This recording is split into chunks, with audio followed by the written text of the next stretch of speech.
So, welcome everybody, and welcome back to the new academic, the second part of the academic year 2024. We have a very nice portfolio of presentations ahead of us, and some more in the making. Actually, we're currently reflecting on a date for a book presentation of the book The Quantified Scholar, where we will hear a bit more about what all of the assessments in the British case of academic performance does to the academic practice. But today we are focusing on a very, very, very interesting topic that for social scientists with no legal background might be still a bit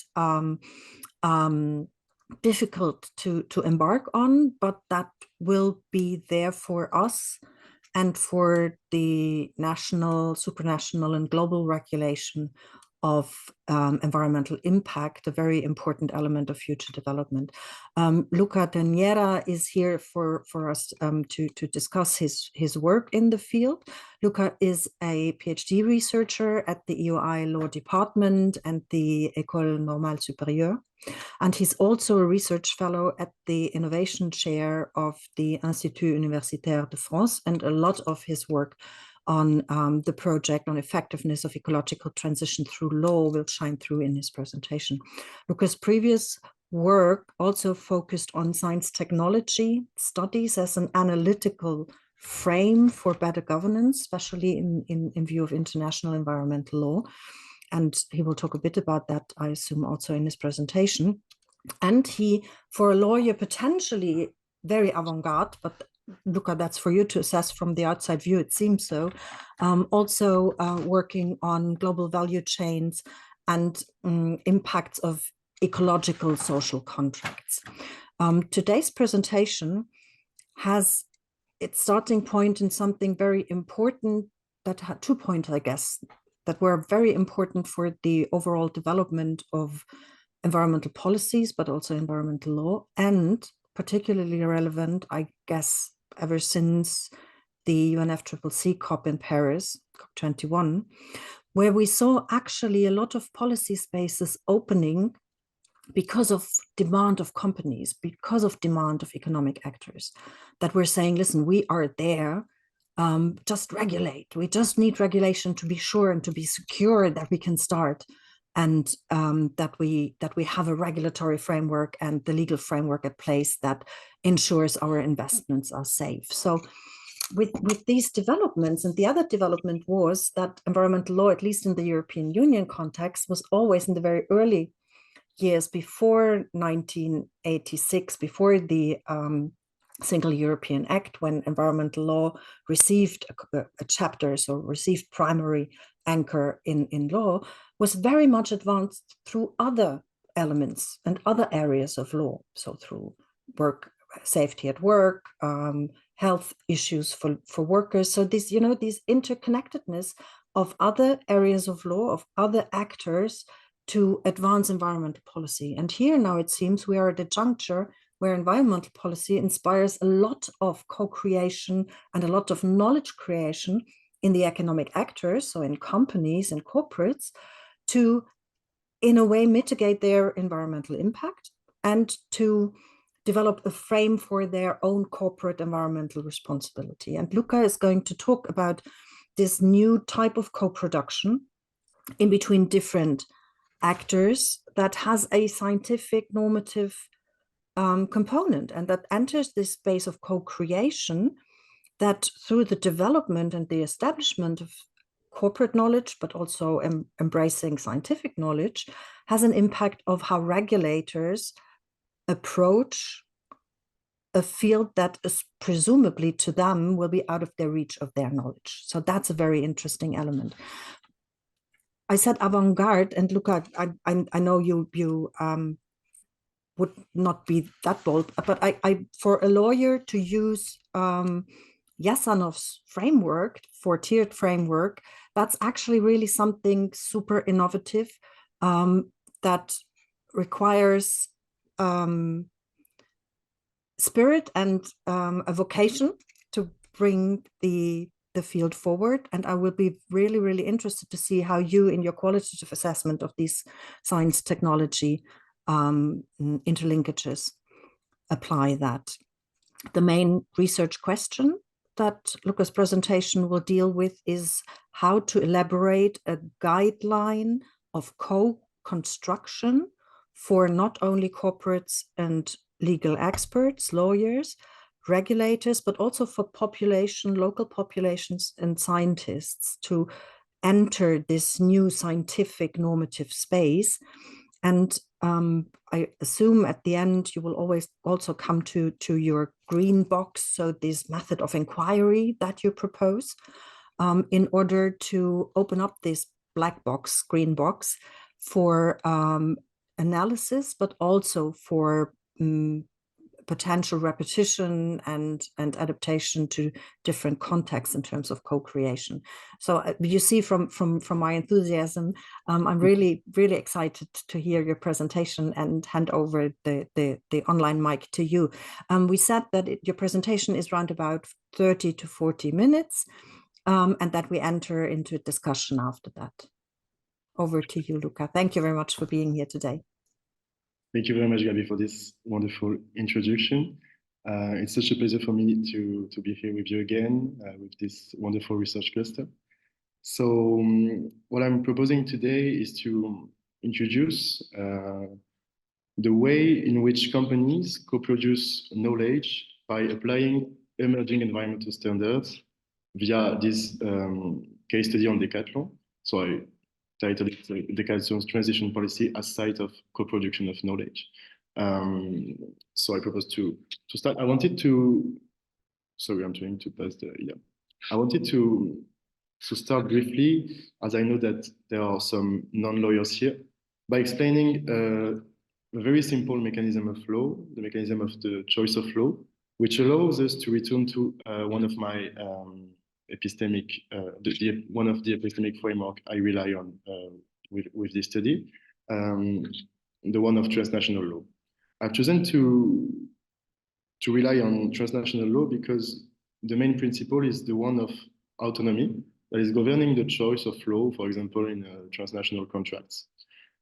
This figure of choices is really important because it's choices about the law or the practices which are implementing the law.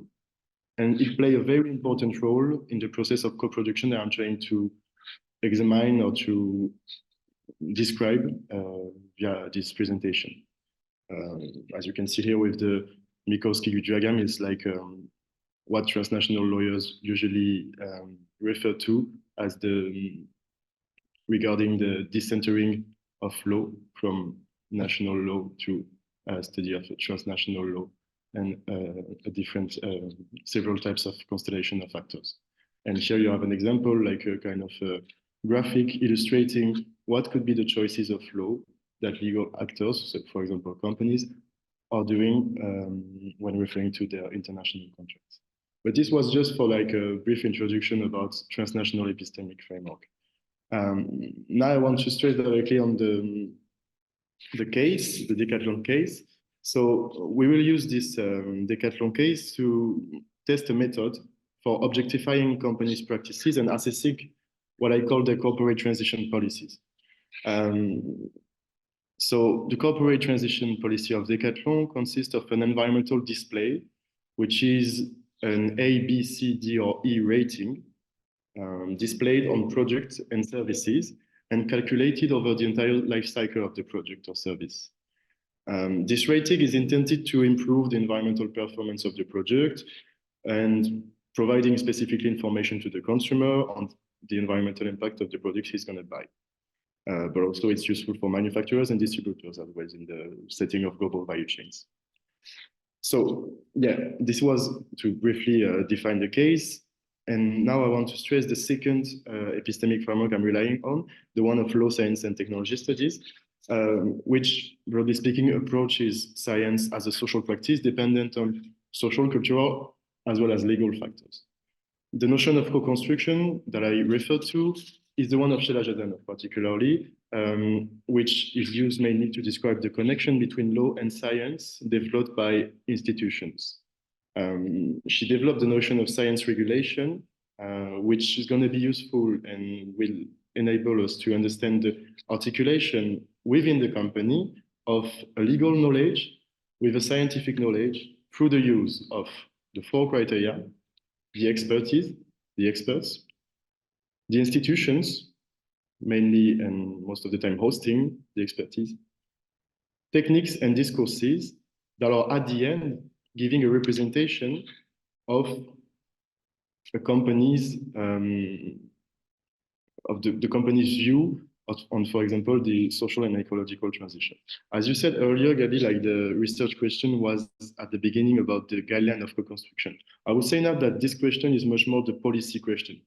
If I have to like work on the diplomacy of the research or the case study. Now the research question is much more about how do companies, through the implementation practices of this new law, are structuring both ecological and social transition through the co-production that they are doing and that we're going to see right now. So the methods, therefore, would consist, first of all, of objectifying the choices made by Decathlon concerning the legal rules, the regulatory science at stake, which are together constructing what I call corporate science, or what you just said, like the normative scientific space or normative assemblage, if we refer to philosophy. And yeah, we're going to look at the data of the case before analyzing it. The first data of the case, and you can see it on the right side of the screen, is the legal framework. You can see that most of the legal framework is about the right to public information, the right to like sincere information, that kind of things. What I want to stress specifically is the upcoming European directive on greenwashing. The aims of this proposal is to set minimum requirements for the communication of green claims and environmental labeling in companies' commercial practices, which really affects consumer choices, according to empirical studies. The future directive requires claims and green labels to be completed by an assessment meeting minimum scientific criteria. It is the first hybridity of the law because the law is directly referring through incorporation by reference mechanism to scientific criteria. This in order to prevent the claims from being misleading for the consumer. So the directive, to be very clear with the obligation, specifies that the assessment must in particular specify whether the claims relate to the whole product or only a part of the product, must be based on widely recognized scientific evidence, must demonstrate that the claim is not equivalent to the other requirements imposed by the law, and demonstrate fairly and sincerely the environmental impacts. These are the obligations. Within this upcoming experimental legislative framework, our case study, Decathlon, took part in a project to pre-deploy this legislation, to pre-implement before this legislation become binding, the obligation through the development of an environmental display system or environmental labeling.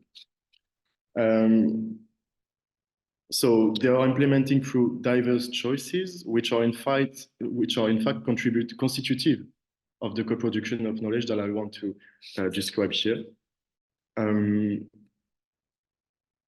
So Decathlon, to implement the law, which is not specifically only the directive, because Decathlon is also a French firm, which is subsequently also under the French law and the French law on climat and resilience, which also was implementing kind of similar measures than the European directive. So Decathlon, to implement the law through this environmental display between A and E, as you can see on the screen with this little logo, chooses to use the methods proposed by one institution called the ADEME.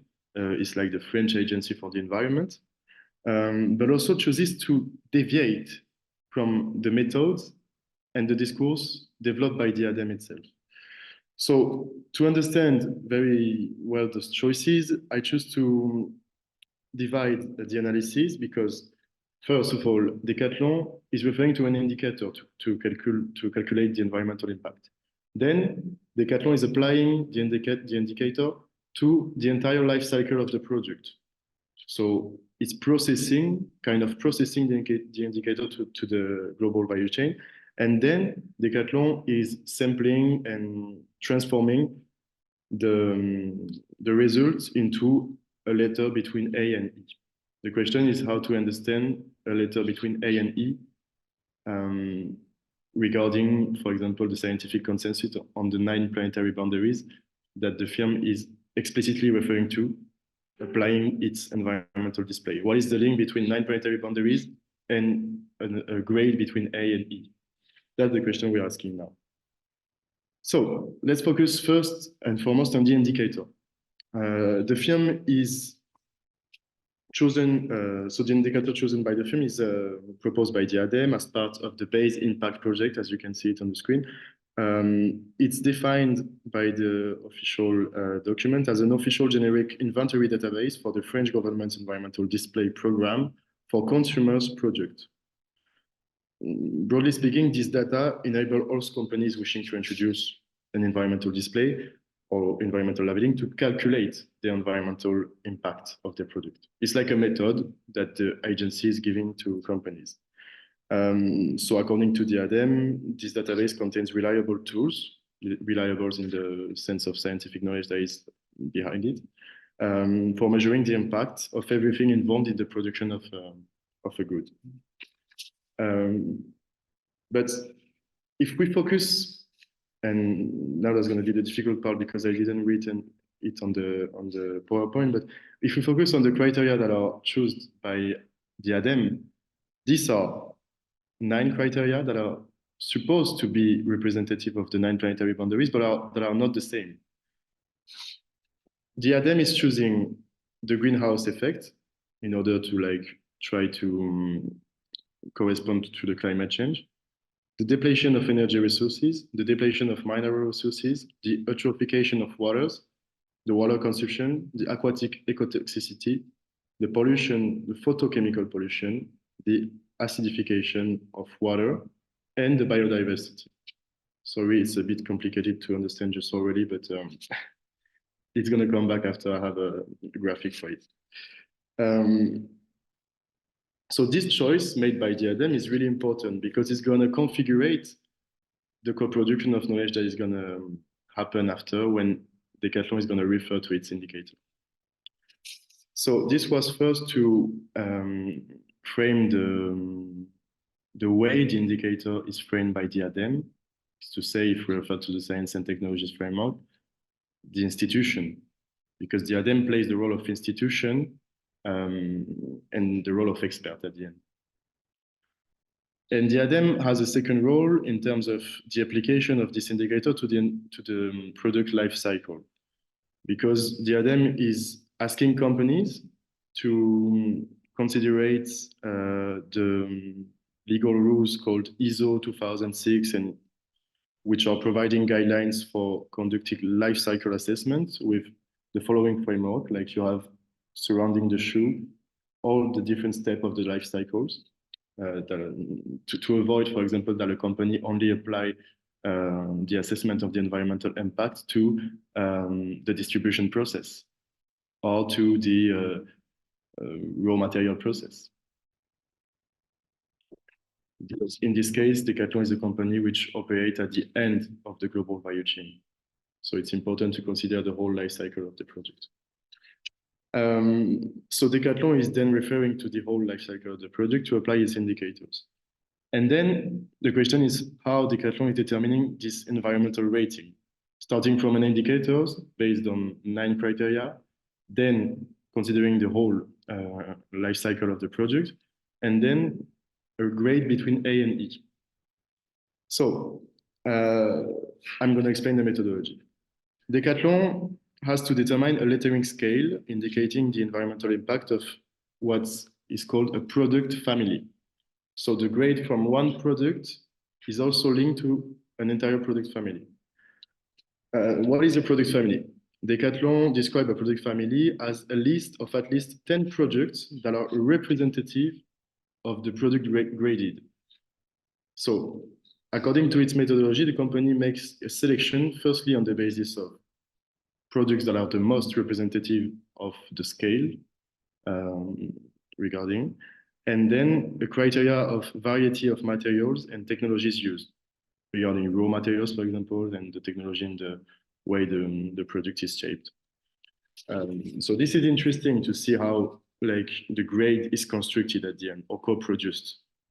Like then Decathlon, to build the grade, is first determining a reference value. This reference value is, as you can see on the screen, is like the 50 in the middle. And this reference value is going to be compared to the median of the value calculated for the 10 products which compose the family of products. If you have questions, don't hesitate to ask because it's a very tricky point of the presentation and I should have written some more words on the PowerPoint, sorry. So first, reference value 50. Second, median from all the family of products. Then they aggregate both and they have an average score. This average score is then what allow Decathlon to deduce a grade according to, for example, when it's below 12.5, it's a grade A. When it's below 37.5, it's a grade B, and it works like that. As you can see, Decathlon has a very controversial methodology, but we cannot for now prove it. But what is interesting is that it's in its company's document, Decathlon itself acknowledges that there is a relative nature of this scoring method, because the attribution of a letter to a project is the expression of relative value judgments regarding the choice of what constitutes a family project. And this is really interesting because between the 9 planetary boundaries and between the grade, we just figure out that there are like kind of 10 processes that are completely disregarding what is originally the scientific consensus. We're going to come back to it after. And now let's think about all this, because in this setting, the core question that I was asking myself is, how can we distinguish between sound science and junk science? How can we prove it? How can we think about it? And then as a lawyer, I refer to how the law was approaching it. It's such an upcoming topic. So, but still, some judges in the US and in France were often referring to this regulatory science, not directly, but we can interpret it as a form of regulatory science. It's just because judges didn't read Jasanoff, I think. But yeah, they were referring specifically to the concept of agnotology, which is the study of social production of ignorance, which is most of the time born by a confirmation bias, and that transforms the knowledge into an ignorance being masked by an apparent knowledge. This notion of apparent knowledge is really important because regarding the way Decathlon is introducing its methodology, it sounds like really, really well established and it's trustworthy, you know? This is not really manipulation of knowledge as we can, like, as it was the case in the tobacco industry, the oil industry, or that kind of thing. It's much more an apparent knowledge that's behind it is what we call a co-production of knowledge. So let's go back to how the judge or how a lawyer or a regulator can interpret this. Because the matter for a lawyer is not to understand what is like the scientific truth or what is co-production. They do not care really about it when it's a matter of assessing a fault. They care about assessing the relevance of the alleged science in order to rule in law. So they base their reasoning on 2 legal grounds mainly. Maybe they are not the only grounds they can use, but I identified those both grounds as being relevant for the assessment of Decathlon's policy, and as being also empirically stated in some jurisprudence. So those two principles are the precautionary principle and the principle of fairness. These are really similar to the principle of consistency and the principle of transparency that are directly referring to in the guides for the use of environmental marketing claims, disclaimed by the EU. So it's really interesting to see how the EU is itself trying to frame green claims with this idea of the sincere scientific evidence, with this idea of coherence, transparency in the process of co-production itself. But yeah, still, let's focus on this. Let's objectify the data that we just described by assessing Decathlon's co-construction of knowledge. So before I was talking about the 9 indicators chosen by the ADEME that are different from the 9 planetary boundaries. Here on the screen, you can see the 9 indicators. So greenhouse effect, depletion of energy resources, etc. And Decathlon, when referring to the ADEME, only retain 4 indicators on the 9s that are at the origin different and less scientific than the 9 planetary boundaries. And then Decathlon also adds what it's called another indicator called respiratory effects. So how to interpret this? The question I was asking myself was like, does Decathlon environmental labeling make it possible for the company to really assess its impact according to the 9 planetary boundaries or according to any scientific consensus well established, as the company itself is referring to in its internal and external documents? So first, we can say that the institution on which Decathlon relies is itself deriving from the scientific consensus, producing regulatory science, and that second, Decathlon is then deriving from a derivation. If you see what I mean, if you see my point, like we are going further and further, but very, very not into the scientific consensus at the end. And this is part of the co-production process. We have this expertise, we have this institution, and we have a discourse that is created by the company.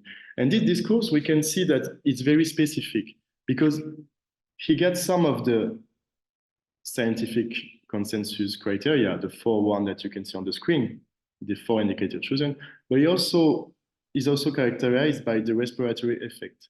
This is a very anthropocentric criteria for assessing an environmental impact that is not considered at all by the 9 planetary boundaries. Because if you refer to what are the 9 planetary boundaries, they are not about assessing they are not about assessing environmental effects on human well-being. They are on assessing how the use of resources is threatening life on Earth or life of Earth itself. So it's very different in terms of discourse, in terms of representation of what is the ecological transition and what should be the scientific evidence based on it.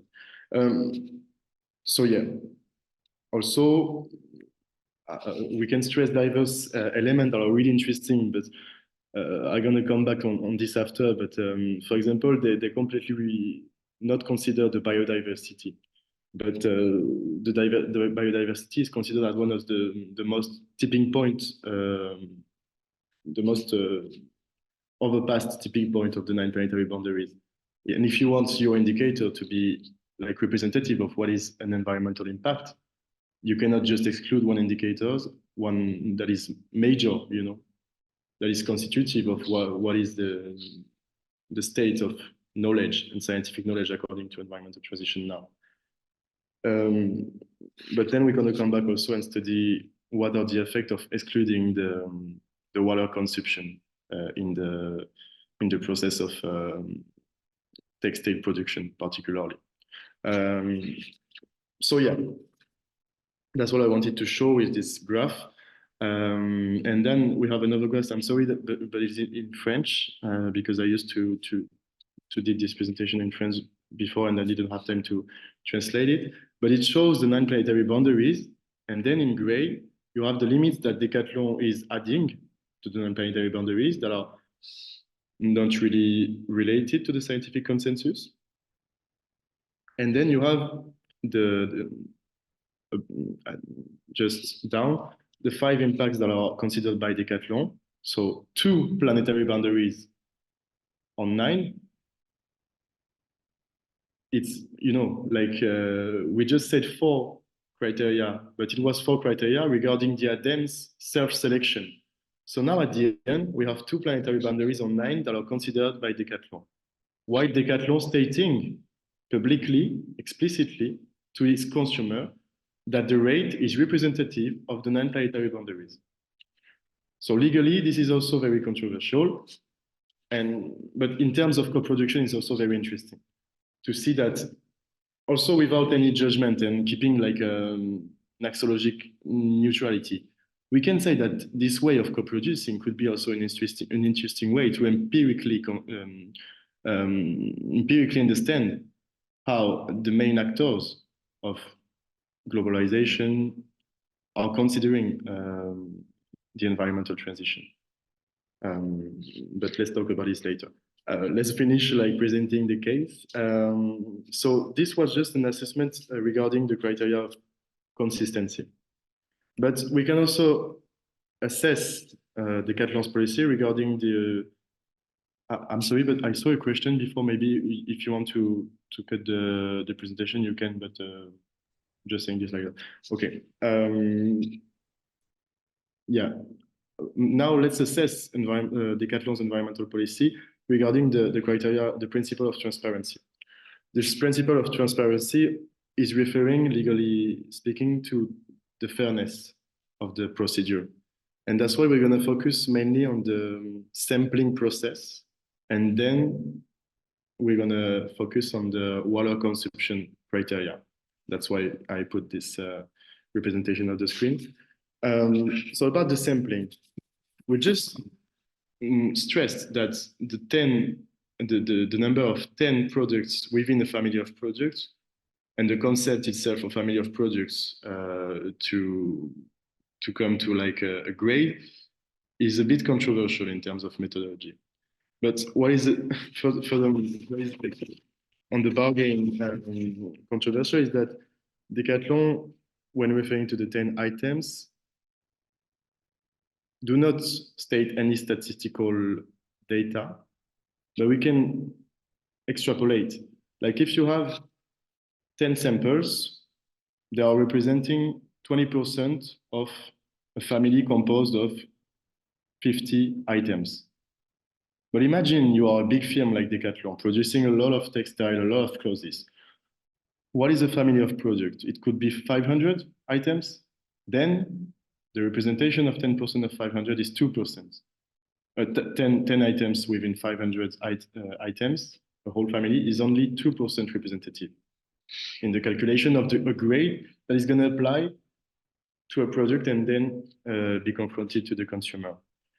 So it's really important to understand that this methodology is really relative regarding a lot of criteria.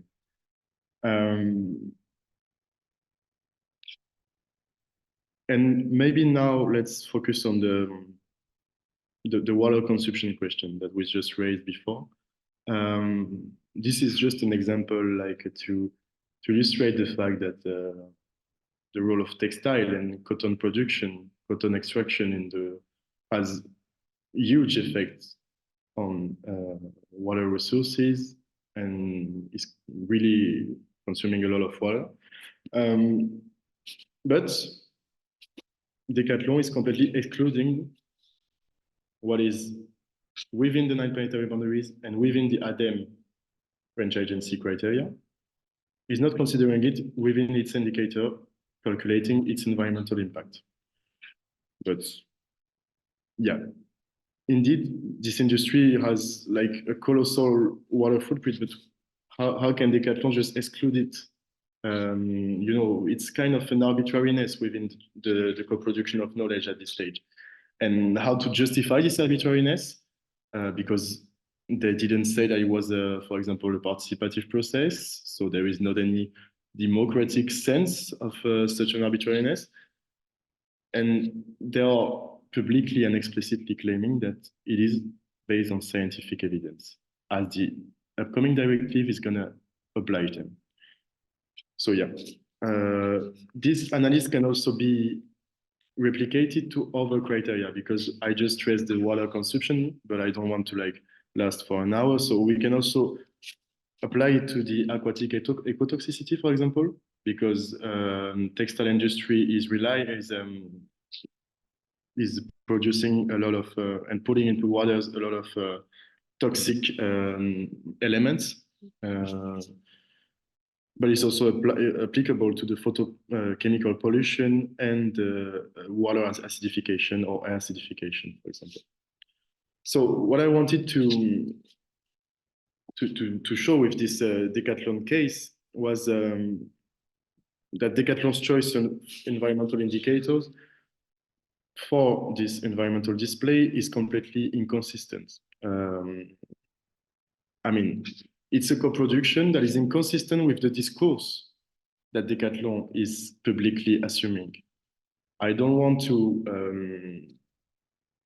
judge Decathlon's choices, because I don't think that is the good way to process it. I think that the process of co-production could have very interesting outcomes, particularly shaping environmental transition according to a social demand, according to, for example, Global South voice, that kind of things. But for now, regarding the present case, we just have arbitrariness and choice that are really inconsistent regarding the discourse. But it gives at least a representation of what is the environmental impact for Decathlon. It involves an anthropocentric criteria, and it excludes a lot of planetary boundaries that are considered as the scientific consensus. So let's think about maybe this co-production that we just described. And I hope that it was understandable, because it's also difficult for me because it's not law and I'm just a lawyer at the beginning. And it asked me to like go into the document and to understand what are the planetary boundaries, for example. But it was interesting. And going back into generality, the question that we could ask is how does law absorbs or treat this co-created, co-produced knowledge? I see within this setting three main scientific added value or scientific pathway for the study of this subject. The first one is to describe how law and practices of the law are shaping the materiality of, in this case, green claims, but in other cases, it could be, for example, for my PhD thesis, I'm doing the negative impact on the environment in general, because it's an obligation for companies to identify, prevent, and mitigate their negative impact on the environment. So how does this law requirement and the practices that are implementing this law shaping at the end through co-production? Co-production is not it's just an analytical tool, but it's not an outcome. We do not really care about co-production when we talk about policy or law or normative elements. It's a useful tool, according to me, to describe the normative effects, and going back to materiality inflected approaches to law is to say law grasping the empirical and what the practices of the law are currently producing in terms of normative effects. Because Decathlon producing this knowledge was not condemned, not any shoots against Decathlon, but still the environmental display is still there. Like they're rating their product between A and E without any consideration and without any, they're just continuing their path into this, through this co-production. So the second added value for me was to provide a framework for something that I'm really interested into, is the law, science and technology studies, which are, according to me, like really the useful tool to analyze global value chains from a qualitative point, and also, yeah, to overpass the positivist approach that most of the lawyers are adopt when studying global value chains. This also could be useful, as we were saying at the beginning, to develop a policy, some policy work, and as it is mainly the case in this industry, in this global value chain setting, to develop best practices, corporate best practices that could influence as a guidelines, for example, the decision of firms. Because when looking at Decathlon's methodology, I think it was not really intended to produce different type of knowledge that are not really fair, that are not really coherent, consistent, because they are really engaged into transition. I don't really know because I'm not a specialist of Decathlon, but I think it's a matter of also sometimes guidelines. That's why I think it's important for plenty of factors, regulators, companies, but also NGOs. And at the end, it's also an opportunity, as a lawyer, I would say, to develop a novel epistemic pathway for law, because there are new legal categories, as we were saying in the beginning, Kavi. Legal terms have usually very precise, accurate definition because it has normative consequences. And here we are developing new kind of vocabulary, like risk-based, knowledge-based. It has been used by the EU, like developing the EU regulatory framework. But what is different is that nobody was trying to put the EU in the trial, because the EU was not accused of like huge human rights or environmental law violation, as companies are every day by NGOs, by very informed reports, for example. It could be so it's not the same normative consequences as it was in the EU framework. I think I'm not sure about it, but yeah, it could offer kind of what I call a post-regulatory epistemology of the law, that could enable to study the techno-scientific normative assemblage of global value chains in general. And that's what I'm doing in my PhD thesis. For now, I have 2 case studies that I just started. I'm asking the question that I just told before, like how do these late firms structure both an social and ecological transition for, in this case, their due diligence obligation in global value chains. And I look at the controversies, is to say the way firms are producing knowledge that is really controversial regarding the different stakeholders. For example, it's the case with Nestlé and its illegal water drilling in France. And it's also the case and it's really relevant at this stage, the way Total is compensating the effects of its project in the pipeline in Uganda. The fact is that they are just planting trees and developing a biodiversity conservation plan, while their pipeline has effects on much more water acidification, but also human rights, and they are not developing anything for human rights. And all those elements together are really interesting to describe, but also to analyze critically. I don't know what could be the outcome, because I don't want to be normative at the end. I don't want to like develop something and say you must do that. I think that's not really relevant in the context of global value chain. But I'm really keen to learn from your experience, from your field. I can ask some question or I can answer some question if you have.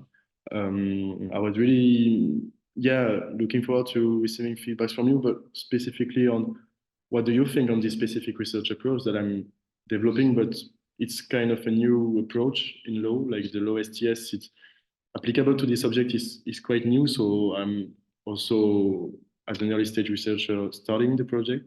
And how do you understand yourself co-production? Because I understood it as Jasanoff understand it, but there are many ways to define it. And maybe if you are a methodologist or specialist of political sciences, how do you approach the way I extracted the data and I treated the data in this case study? Because I'm not also used as a lawyer to do that kind research. So it was kind of a preliminary case study for me, but it was still very interesting to lead this research and to have this talk. So thank you very much for this opportunity.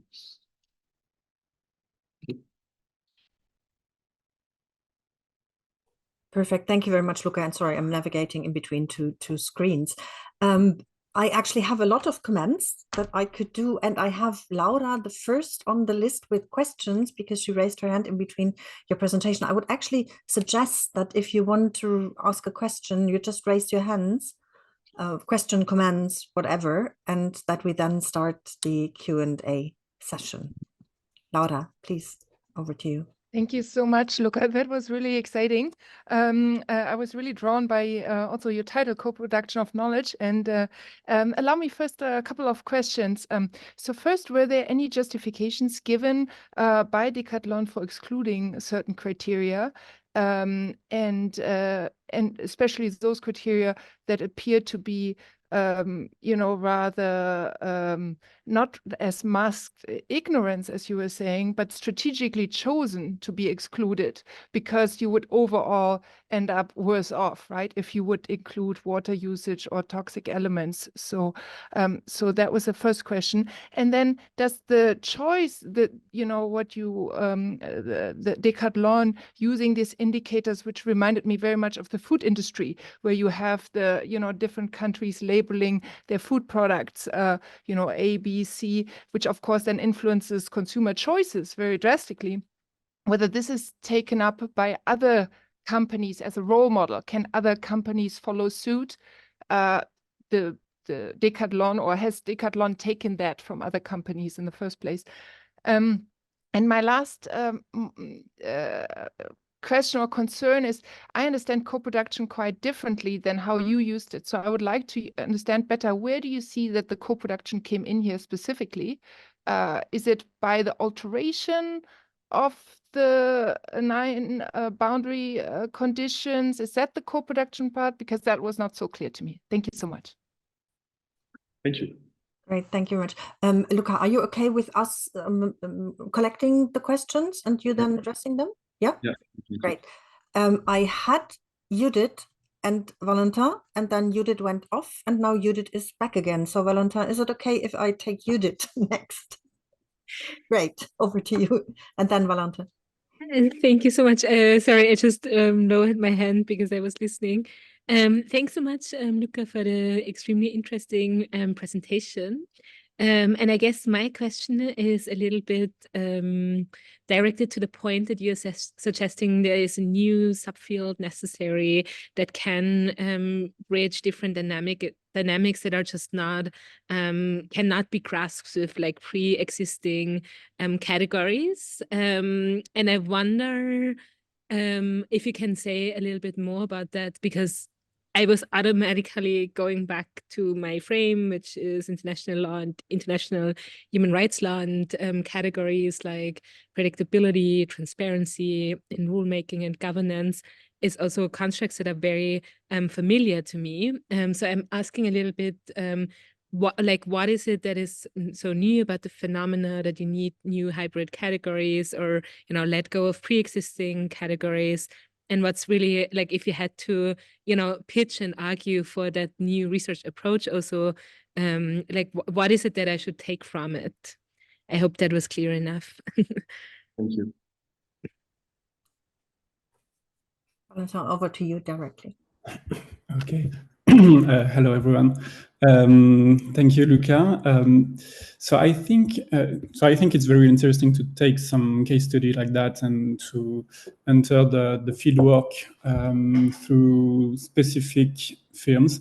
And I will just have general comments on the way you shape your problematic and your question.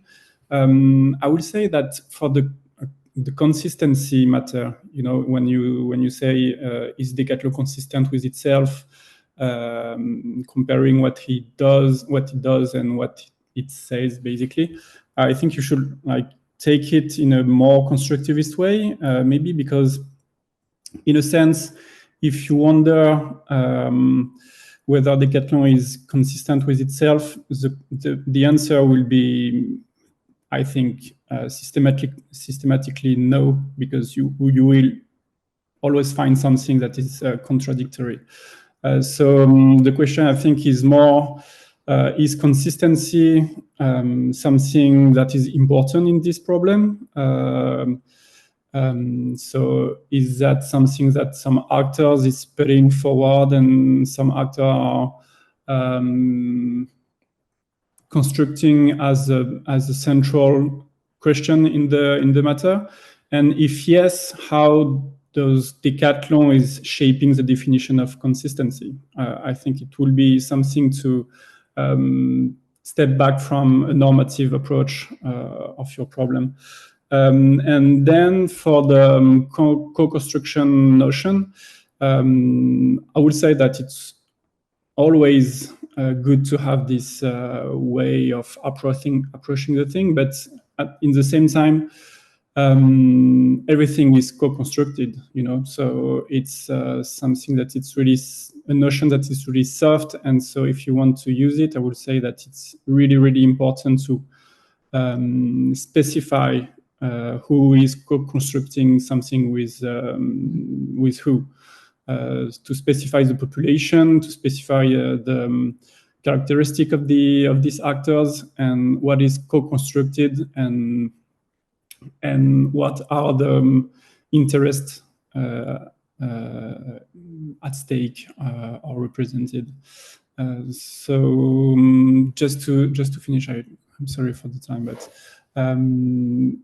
it made me think about two authors.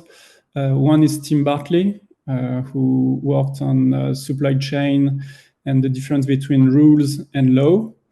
And the other one is French. I don't know if she wrote something in English, but it could be interesting for you. It's Pauline Barraud de la Géry. And she wrote about the social responsibility of private companies and the way they use it to make profit and to enter the regulatory institutions. Thank you. Thank you very much. Luca, I don't know, Valentin, if you know each other. That's what I don't know, because Luca, Valentin's work actually could really be interesting for you to look into, as he works a lot on ignorance and agnotology, but focus more on PFAS. So that area where ignorance, you mentioned tobacco, had a certain climax recently and a declimax through the journalist collective who indeed unburdened the evidence. If there are no questions, then Luca, would you mind going with me through some slides, because I have actually drawing connections and some ideas that might be interesting to discuss. If you go to the slide, I didn't remember the number of the what Laura also mentioned of the scales. A, B, it was at the very beginning. This or the other one, maybe? The other one, this initial one here. Here? Next one? Next one, okay, sorry. Apologies, exactly this one, the middle one. Laura mentioned that actually. We have Decathlon working here with a lot of behavioralism, which creates biases in the consumer and a positivity bias, because these scales we actually indeed know from nutrition, so food labels in some national constituencies, and we know that obviously from energy use, right? So something that the European consumer at least associates with good ecological behavior. So here is a direct login that creates a positivity bias towards these assessments. That could be the reason behind the selectivity bias, or rather the selection bias in terms of the indicators. So behavioralism is something, behavioral politics, behavioral economics might be something that could enrich your research design indeed, because you said you don't want to be normative, to say, yeah, you don't do this and this, but by tracing the different heuristics that could be assumed as manipulating the consumer, you can actually work on some tendencies where we see that this is an instrumental use of environmental assessment for the company. This is something that I found very, very interesting.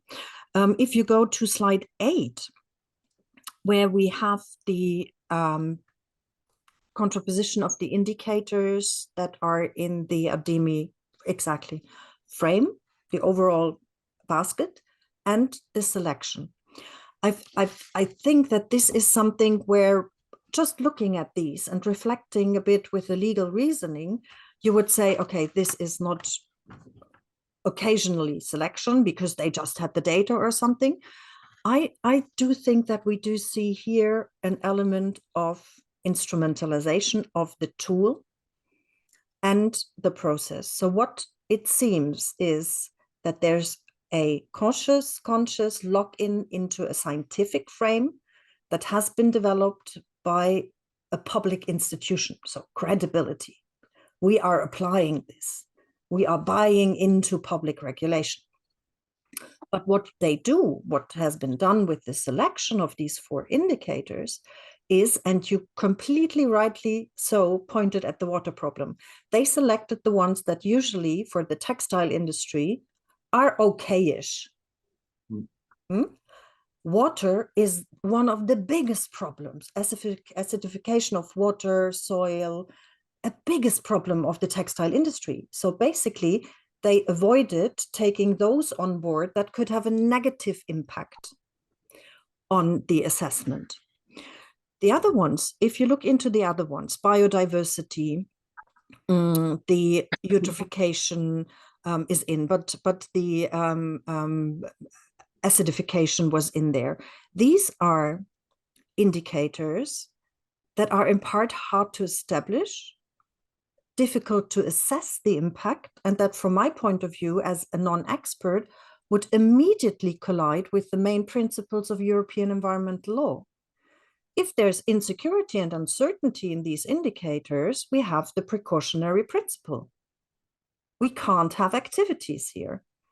So by avoiding those that might invoke environmental law, obviously they also circumvent the problem of not only lowering their scale, but providing evidence in how far they are in conflict with European environmental law, right? So statistically and from a quantitative approach, you do see that they work with ignorance, but not explicitly, but implicitly created through non-representativeness of the selection of indicators for the overall activity of the company. Yeah. And this is an interesting tool, because in a way, it's not ignorance, but avoidance in a way that creates here a tool to so-called greenwash. And that's, I think, is really, really interesting to see if this avoidance of indicators whose analysis would point at conflict with established environmental law principles is something that by application of these frameworks reiterates in different companies, if this is a pattern in these voluntary standards.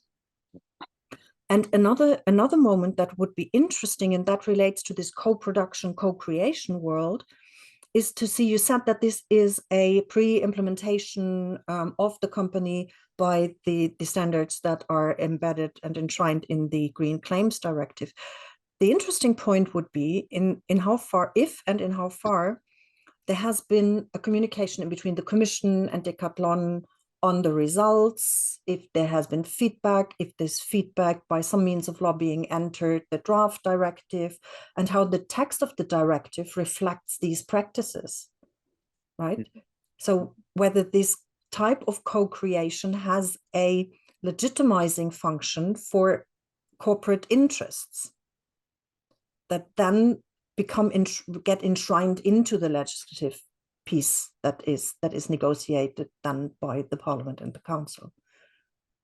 So from a political scientist point of view, I actually think, and from a lawyer, I actually think there are a lot of this will be a work that brings together different worlds, also bodies of evidence and bodies of research, in a very productive way to in the end open up this green box to a more targeted pointer at where to look So look at the indicators used, but not that much, or equally, those not used, those ignored. What would that say about the company? But I guess that's enough, and when I'm back in Florence, we should have a coffee. That's a super interesting topic. But over to you now with the answers. Thank you. Thank you very much, and yes, for the coffee, of course. Okay, I start maybe with the beginning with the Laura's questions. About the justification of Decathlon to exclude or not exclude criteria. This is really interesting because for a lawyer, it might be maybe easy to understand. Like it's also justified because it's a pre-deployment strategy. So there is not any legal binding obligation on them to like really implement this. That's the first explanation. But the second explanation is also that this choice, as I was saying at the beginning, choice of law, is also part of the new regulatory strategy of the EU, understanding how global value chains are working. Global value chains have been built by the principle of autonomy of choice of law applicable to a contract, so that you can be based in China and have the Congolese law applicable to your contract, usually. And this is also the way I interpret it like that, and I think a lot of lawyers are not going to agree with me. A lot of lawyers are not into the transnational law episteme. I interpret it like the new directive on due diligence, or the Green Deal mainly, but also eco-conception, eco-design directive, are built in a way that is a delegation, an obligation of behavior, a standard of conduct that is very broad, based on not really a content, but just a way to behave. For example, to be diligent, to be like vigilant, and how to, and then there is a delegation of power to companies to implement the way in which they think that they're going to be vigilant. So this is not a pure and a huge delegation of power, because there is also a supervision. But the fact is that they are going to implement by themselves through their own processes that are proper to the company, so managerial, but also sometimes linked to behavioral studies, etc. It's a new, what I interpret as hybridity of law and other disciplines, but now it's law and the company itself. A delegation, like how those entanglements are just happening in practice. I think it's quite new phenomenon, and I don't know yet how to really describe it, how to really interpret it. But still, it's really interesting to see that I think it's the justification why Decathlon is just excluding some criteria completely freely, because the firm can choose to exclude and to build its own managerial process, and then to publish a document that nobody's going to read on the internet on how they created their methodology, because nobody wants to read 70 pages of, for like, I think consumers, which are the principal target, are not reading the methodological explanation of the grade between A and E. So that's also, yeah, as you said, that explain the strategies and what is strategically chosen by the company. About others company, that's also a question that you asked, Gabi. I'm not sure, because I have to be honest, I didn't expand the study of greenwashing on other objects or other case study. For now, I'm focusing on due diligence in general. So it's another framework, and I'm also like deepening the notion of controversy in general, like controversies in a corporate transition policy. So I don't know if there are many other indicators, but I would say that not that much, because Decathlon is also really known for its environmental commitment. And I would say there are no similar firms in terms of size and capital and power through their value chains that that are implementing such measures. But for example, the case study I just mentioned on Nestlé, Nestlé is also really known to be really avant-garde on the development of indicators. But from what I know and what I started to research on, these are not really indicators based on the products for now. These are much more indicators based on the processes, social indicators about their workforces. But I still have to do research on it, so I'm not sure about it. But probably it does exist on overt forms. And that's also linked to the Judith's questions about why do I choose this specific epistemic framework to study it. I think that law sciences and technology studies are really appropriate to study the subject because it relies on inductive approaches. And I think that is the key to understand, to really grasp the object and not to start from a category, as we often do in law, and then study the object according to this category. There, we just describe the data and then we analyze the data, but after having in mind what is really at stake. And law sciences and technology studies, they are really implementing materiality-inflected approaches. What I think is really useful is also really linked to what is like law and anthropology studies. But law and anthropology are a bit different in terms of like the scope.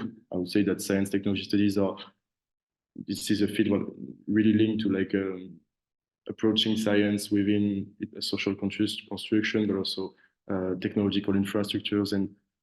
But for now, I'm still discovering the field, so I'm not an expert, but I found reading it much more interesting than law and anthropology. But yeah, the main point is for me, for now, the materiality inflected approaches to law, which is really, really an exception regarding legal studies, I think. That is not really something that we are used to. But maybe, Judith, you have an overview on this, but I don't know. You can, if you want to answer this. No, I think it's always a question when you study phenomena that are in a way new in kind, whether you need to develop new categories, a new formula to understand them, or whether, and also like how far and how much you can learn from like pre-existing notions. But the only thing, and I mean, that is obviously, I mean, that's international law and it's others, where corporations are in a way just cut out from source production, but nonetheless, the practice in customary international law processes, at least, is that you would study all processes, symbols, textual, non-textual, in order to comprehend source formation. So it's, like I almost feel like, how can you, and I'm like looking from the international law side, obviously, and I think it's a little bit like, how much should each discipline borrow, and then like what also gonna be that hybrid outcome of it.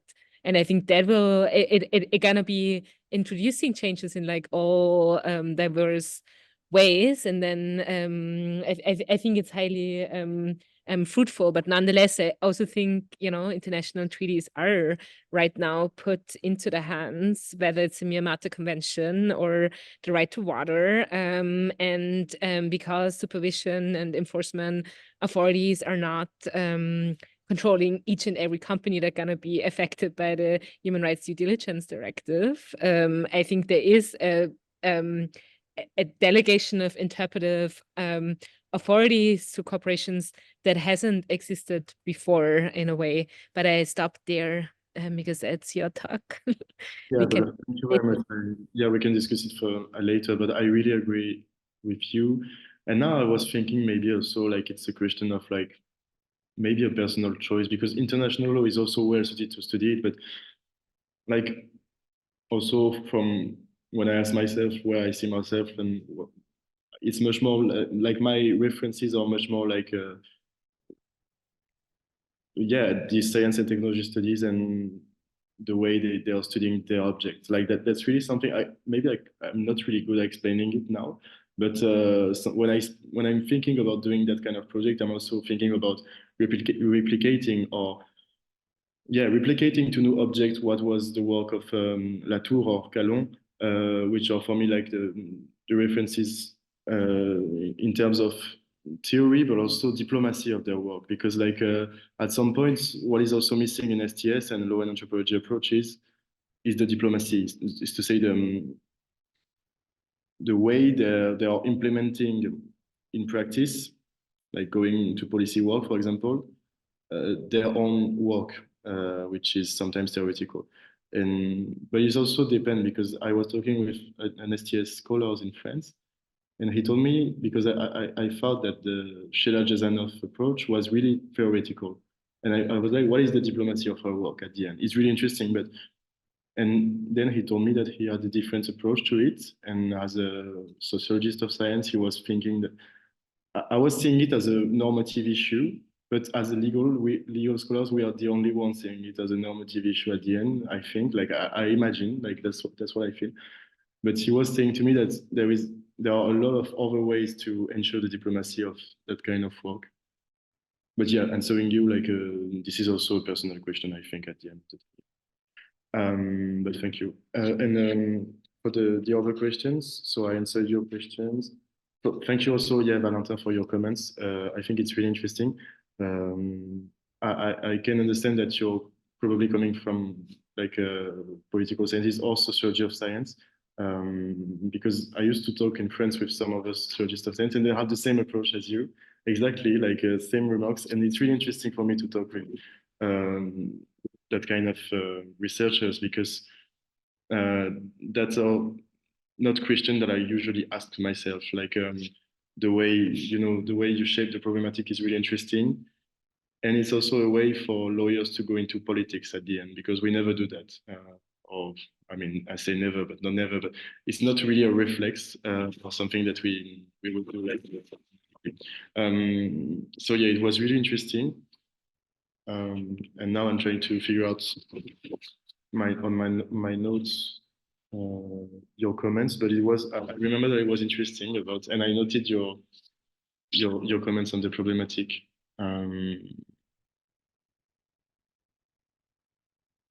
And yeah, about everything is co-constructed. You're right. And that's also because this was a preliminary case study, the first time we implemented this kind of approach. And yeah, looking at the other case studies, I think that I should go on the terrain directly, or like study the data directly and going deeper into the data. Because also when I think about how I approached the assessment here, it was not really, I mean, like, when I was like saying the water consumption is important and then quoting the fact that the textile industry has very huge impact on water consumption, Decathlon is not representative of the whole textile industry. So there is also something that is not really fitting, I can feel it. But it's a good start. I think I think this is something to develop, and maybe also to collaborate with political scientists because this is also a work we collaborated with the ecological science department of the École Normale Supérieure, which helped me a lot to understand the 9 planetary boundaries. So I think at the end, as you said, Gabi, it's a matter of collaboration and exchanges between disciplines. And this is also how I want to work for my PhD and after. And how I consider that law should work now. Yeah. I don't know if I answer all the questions. I think so, but if you have any other remarks or idea, question for us, just tell me. I actually just had an idea while you were talking coming up, and not being a lawyer, this can now be a complete car crash, what I'm saying. But if you said the materiality of law is something that is at the heart of your reflection in that area, and the way the co-production or the it's not interdependent, the production of knowledge that takes up resources and further develop. So in that way, the co-production of knowledge. One point that could be important for lawyers to look into, at least in environmental law, might be a type of internal consistency of the legal instruments applied by the actor that co-produces this knowledge. So what do I mean with that? Usually firms are obliged to make environmental impact assessments and have these reports out where they can't choose the indicators, right? So at least if I then, as an actor that has environmental impact reports for activities or annual for the overall company, if I then design a label type of, for promotional purposes, that I need to be internally consistent with the results of my environmental impact assessment, that if there points are highlighted that are problematic for my company activities, I cannot evade that as an indicator in the label that I want to develop, for example. Right? So environmental impact assessment of that company would, I assume, point at water consumption. Yeah. Because that's at the heart of the industry. If I want to create a label, I cannot leave out water consumption, because that's a key issue that another legal instrument that I use to show my green heart officially states that this is a problem. So that this internal consistency of the use and of the framing of legal instruments by an actor could be an interesting point. Yeah, for sure. And because I assume as a non-lawyer that this would have impact on the liability. Yeah, exactly. If I show A and claim B, might be a problem, a legal one. Yeah, what is a bit difficult in this setting is that liability is really, in any case, difficult to obtain. I have to say, like, I don't rely, like, as a maybe outside the project as a person, like, I don't rely on liability specifically for these settings because it's costly, hard to obtain. NGOs are like fighting every day, but it's not really working at the end of the day. But that's why I rely much more on the idea of corporate best practices, because there is really, like, into this transnational corporation mindset, they are really referring to corporate best practices as if it was their epistemic community, like their state of knowledge.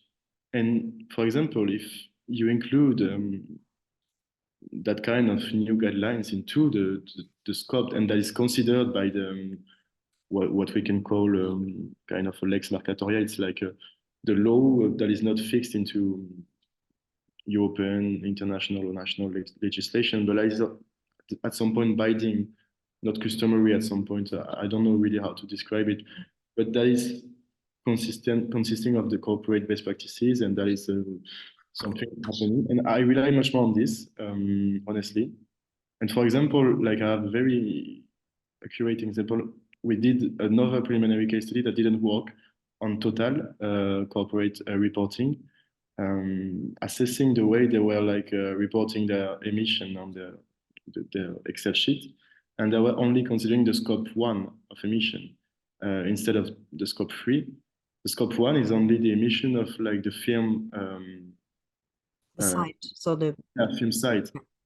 So I mean, yeah, the emission of Total site in Paris La Défense, I mean, it's not usually what is really, like, consistent, if we talk like that. And it was really interesting, but still, it's really difficult to develop as an approach in law. Like, it's really difficult to conceptualize legally. So I still don't know how to do, but it was interesting the point you just said about international consistency of the legal instruments applied by the actors. And this is also the idea of conflicts, like two laws applying to the same actors, contradictory. And it's a question at the end of interpretation, maybe. I don't know, Judith, maybe if you have something to say about it, but I don't have any, like, accurate views on this because it's such new and upcoming framework that we don't really know how it's going to be. Yeah. On that directly not, but I have one other questions, and that relates to the claims, so the Green Claims Directive. And if I understood that correctly, you said at the beginning that the Green Claims Directive mentions minimal scientific criteria. Yeah. Does it say minimal scientific criteria? Because what I would say as a non-lawyer is that such an expression is in direct conflict with best available techniques. because you can't have both, right? You can't say, oh, it's minimal criteria, and then, but always, but. You always have to apply best available techniques. For me, that's not consistent within one corpus of law, environmental law. Yeah, but because best available techniques are not relying on minimal scientific criteria. yeah, but we had this conversation, I remember last time, about that. For me, best available techniques is something that is proper to EU public way of functioning. It's not really clear what I said, but when it's about regulating company, I never saw best available techniques. I think for me, it relies on corporate best practices, and I don't see any contradiction between, like, it must be based on widely recognized scientific evidence. Widely recognized, okay. So yeah, widely recognized for me is like the same as best available scientific evidence or techniques, but I'm not sure because I never studied very deeply best available techniques, but I should, because it's really interesting to do the comparison between the regime legally of the best available techniques and maybe the corporate best practices. Yeah. I think they are quite similar in terms of, because best available techniques were to regulate the EU institution at the end, no? Was it? Yeah. For me, this widely recognized doesn't relate to the quality of the piece of evidence. Yeah. It relates to the quality of the dissemination of the evidence. Yeah, also. You can't, if it's widely recognized, it doesn't say anything about a good piece of evidence. And that's also the reason why I was that insistent on, like, insisting on the neutrality, axiologic neutrality, because in my project, then the next part is to do an analysis of discourses of the stakeholders' views regarding those co-production of knowledge. It's to say that the scientific evidence at stake is going to be the IPCC, and in that case, the non-planetary boundaries, because they have 10,000 quotation on Google Scholar.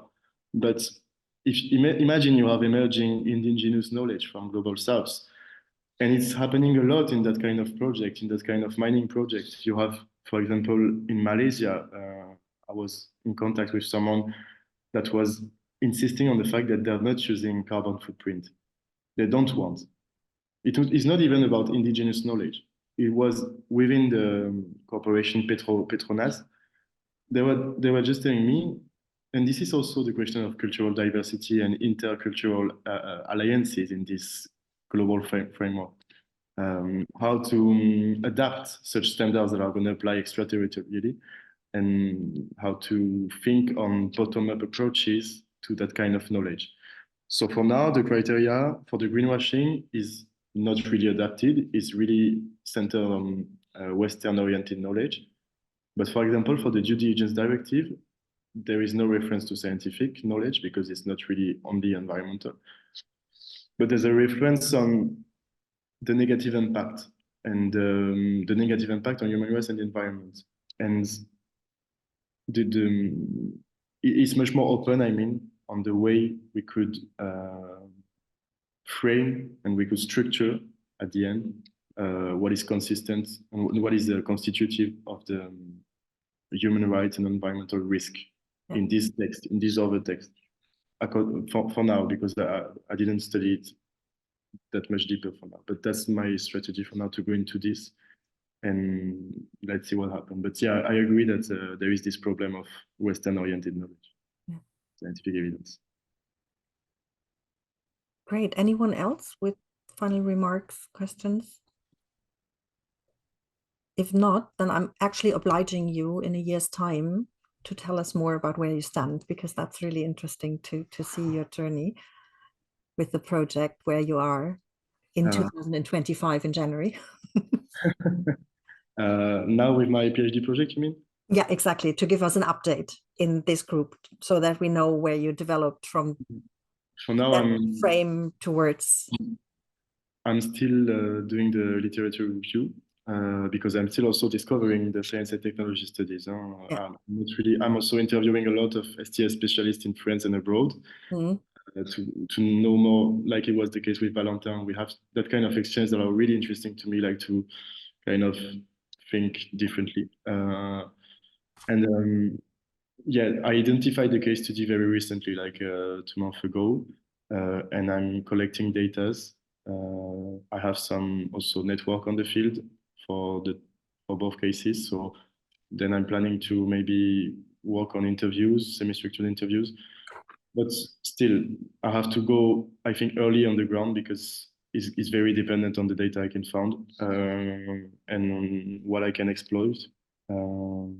So yeah, but for now, I'm really happy with the project. And the literature review is pretty cool for me because I like the science and technology approach.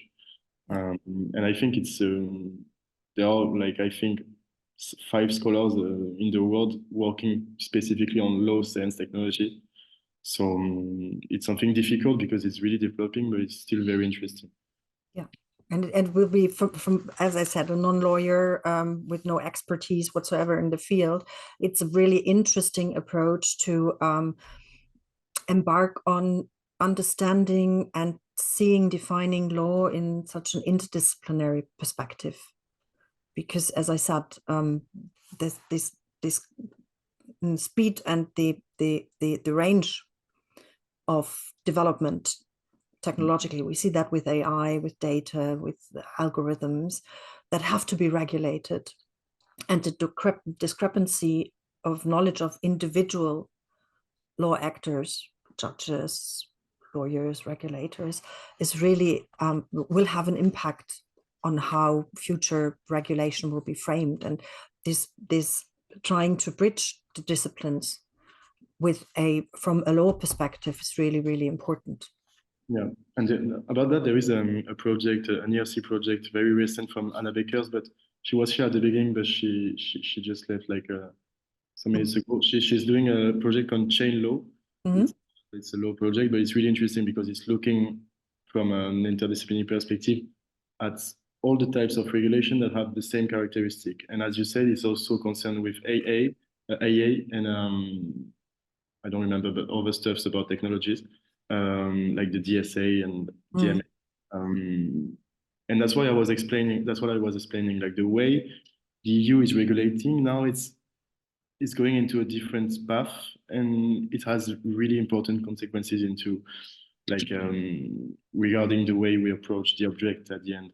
And within this ERC project, she's developing also STS approach, but also relying on institutional theories.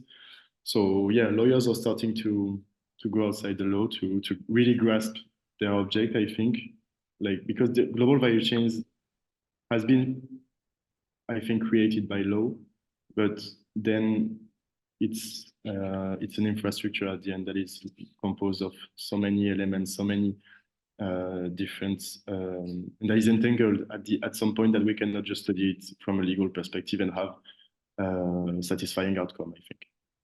So yeah, I agree. Yeah, great, perfect, Luca. Thank you so much for this presentation. For me, that was really, really interesting because it combined a lot of areas that I worked on in the past with what I'm doing now, and actually connecting some dots. That was really cool. On your note that the law people, faculty, departments are embarking more and more on that.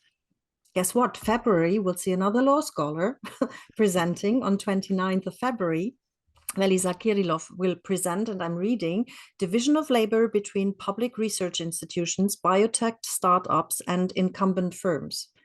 So this will a bit extend in a different area, but also this co-creational at the borderline with legal framework development analysis that he will present, opening a bit more up the legal box. And I think that's really a box to A, be green, and B, be opened. So for today, thank you so much again. And thank you all for joining us. It was great to see you at the first meeting that we have this year. And I hope that you will have time to join others.